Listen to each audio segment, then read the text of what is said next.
En ces temps de conflit, où les nouvelles sont souvent un peu angoissantes, inquiétantes, quelques bonnes nouvelles, quelques nouvelles positives sont les bienvenues. Alors, on ne boude pas son plaisir lorsqu'on voit ce genre d'article concernant la langue française, cet article du Figaro qui nous dit « Le français devient la 4e langue la plus parlée au monde ». C'était la 5e auparavant, mais maintenant elle vient de gagner une place. Elle est désormais la 4e la plus parlée au monde. Alors, ce classement vient d'une étude, on nous dit l'Observatoire de la langue française de l'Organisation internationale de la francophonie, l'OIF, a publié son rapport tant attendu.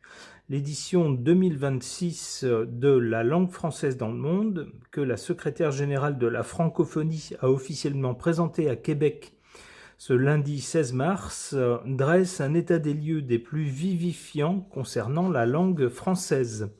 En effet, celle-ci compterait 396 millions de locuteurs, prenant ainsi la 4e place mondiale. Alors, on nous dit que le nombre de francophones a connu un bond spectaculaire ces 3 dernières années. 396 millions dans le monde en 2025 contre 321 qui était estimé en 2022. Alors, on nous détaille ensuite les éléments de ce rapport. Alors, je ne vais pas tout vous lire en détail. Il apparaît en tout cas que c'est surtout grâce à l'Afrique que la langue française progresse.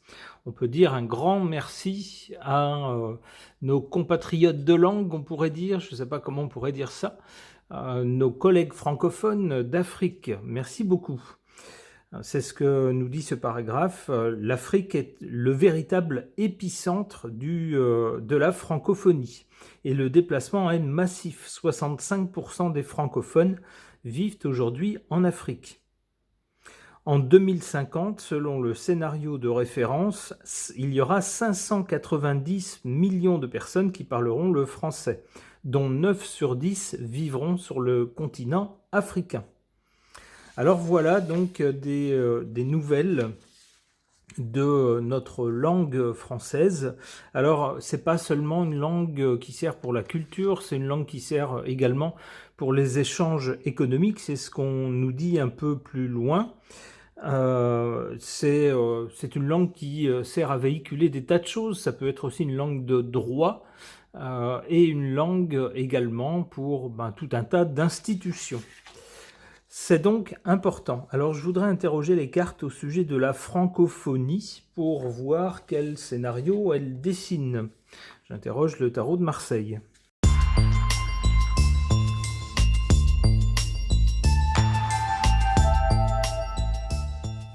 Alors, qu'est-ce qu'on voit dans ces cartes? Qu'est-ce qu'elles peuvent nous dire par rapport à l'évolution de la francophonie?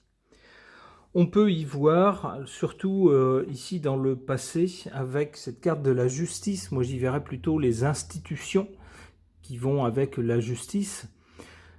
Il fut un temps dans le passé où le français était, j'allais dire systématiquement, en tout cas très très souvent, beaucoup plus que maintenant, la langue dans laquelle se faisaient les choses, les tractations officielles. C'était la langue de tout un tas d'institutions. Alors maintenant, ça n'est plus la seule langue, mais souvent c'est l'une des langues officielles d'institutions internationales. C'est ce que je verrai dans cette carte. Pour le présent, on nous parle d'autre chose avec le diable. Le diable nous parle de choses matérielles. Alors je vous le disais à l'instant, lorsque j'avais l'article en main, ce n'est pas seulement la langue d'institution ou une langue qui sert à véhiculer des éléments de culture, mais également une langue qui sert pour le commerce.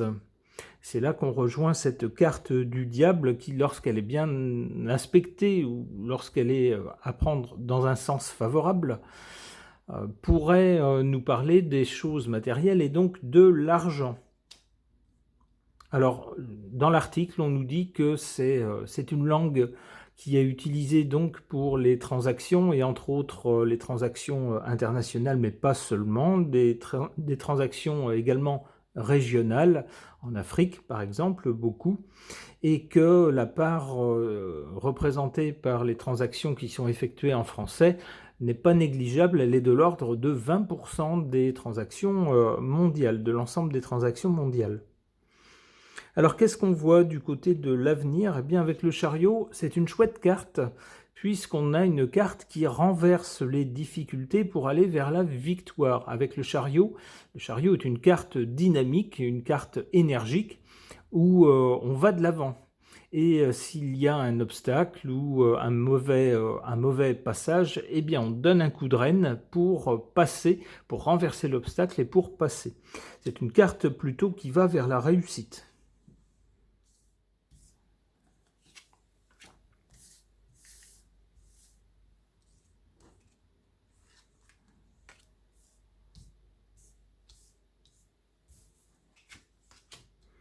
Alors, je reviens sur cette carte du chariot.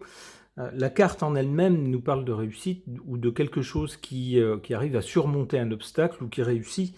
En cela, ça rejoint d'ailleurs ce que dit l'article qui projette un nombre de francophones beaucoup plus important encore à l'avenir et surtout en Afrique.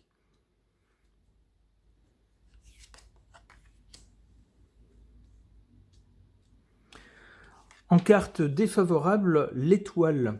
Alors ça pourrait nous dire que malheureusement cette langue française n'est peut-être pas, en tout cas pour le présent, destinée à être la première.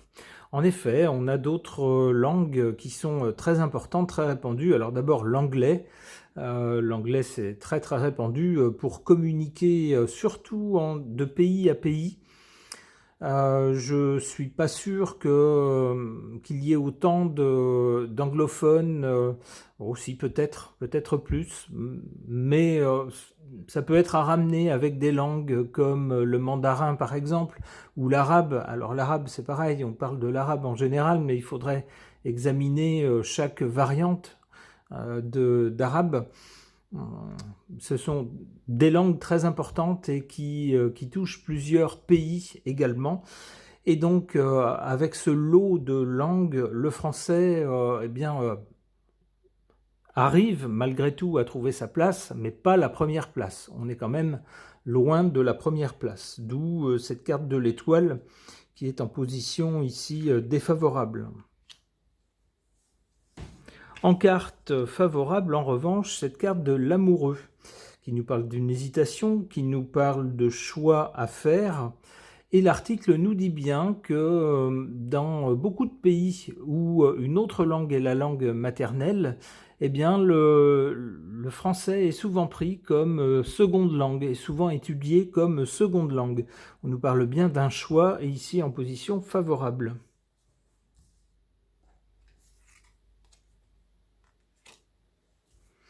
Le battleur, du côté de l'avenir, bon, ça va avec le chariot. Le chariot nous parlait de choses qui réussissent, qui vont de l'avant.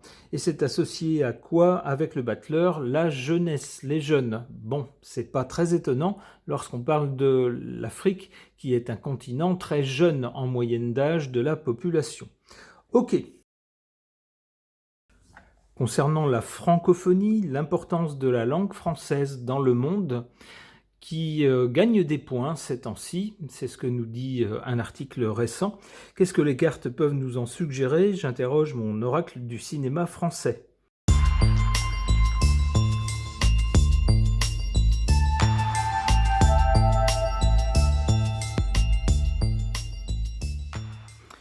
Alors, que peuvent suggérer ces cartes par rapport à la francophonie? Si on les considère comme une suite de cartes dans le temps, comme une progression dans le temps, avec le passé par ici, le présent et l'avenir, du côté du passé, on a cette carte de Miss Catastrophe. Alors c'est vrai que si on regarde, si on remonte dans le temps, la langue française a malheureusement souvent été associée à des guerres de conquête, des guerres coloniales, ce genre d'événements malheureux, qui évidemment ne font jamais plaisir. On remarque quand même que cette carte est du côté du passé. On ose donc espérer que tout cela fait désormais partie de l'histoire et de l'histoire ancienne. Pour le présent, on a cette carte des diaboliques. En effet, un pays comme la France qui, du moins, a perdu l'étendue des territoires qui étaient les siens du temps des colonies et qui est devenu maintenant un pays parmi d'autres, un pays important, un pays plutôt prospère, mais qui n'est plus à l'échelle des grands, on pourrait dire. La France, c'est pas la même échelle que la Chine, que les États-Unis, que la Russie, par exemple, ou que le Brésil. Il faut quand même remettre les choses dans leurs proportions.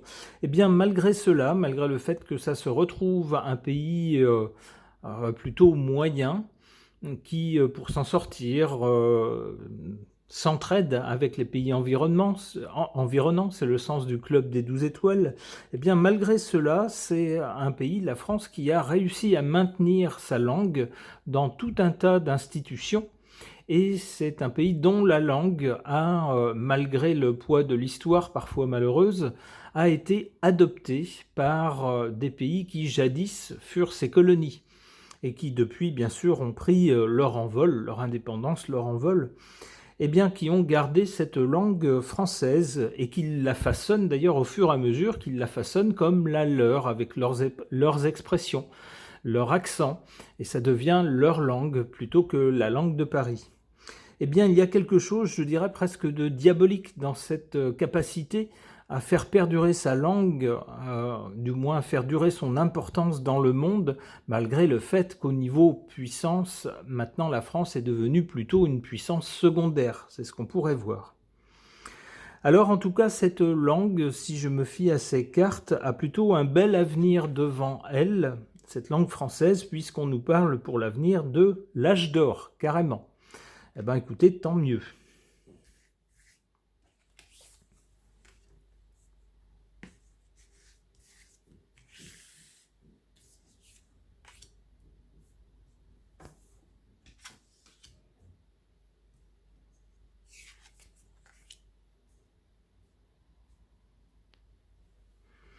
Alors comme dans le tirage précédent, c'est assez intriguant, c'est assez drôle.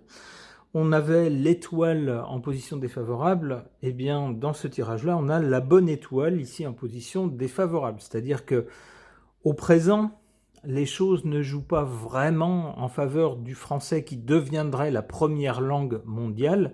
Alors elle progresse grâce à l'Afrique, grâce au dynamisme de l'Afrique, et puis grâce à certains autres pays qui choisissent le français comme seconde langue, mais en fait désormais assez peu grâce à la France elle-même. En carte favorable pour le français, pour la langue française, pour la francophonie, on a cette carte de l'ascenseur pour l'échafaud. Alors c'est une langue qui est passée près de la relégation au groupe des oubliés ou des langues très très très secondaires qui sont beaucoup moins importantes. Alors il y en a d'autres, je ne vais pas les mentionner, ça serait pas gentil pour les pays où on parle cette langue, mais il y a d'autres langues en Europe où, eh bien, même si ces pays ont eu une importance énorme dans le passé, eh bien désormais leur langue est assez peu parlée. C'est pas le cas de la France, donc elle est passée pas loin du même sort, et pourtant elle a réussi à relever le défi.